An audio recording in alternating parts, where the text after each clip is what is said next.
সুন্দর নীল পাখি দেখো।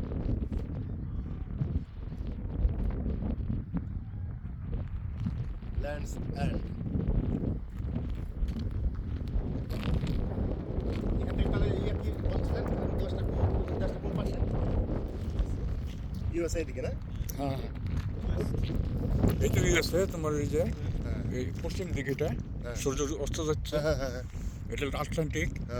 এই সাইডটা পড়ছে কি তোমার গ্রিনল্যান্ড, হ্যাঁ ওই সাইডে কানাডার একটা অংশ, তারপরে নিউ ওইদিকে নিউ ইয়র্ক পড়ছে। শিপ দিয়ে গেলে বোঝা যায়। ছয় না কি কই 21 ঘন্টা না কয় ঘন্টা লাগে শিপে? এটা তো খারাপ না, 21 ঘন্টা বেশি না তো। প্লেনে লাগাইলো তোমার না 21 ঘন্টা না 21 দিন 21 দিন। 21 দিন।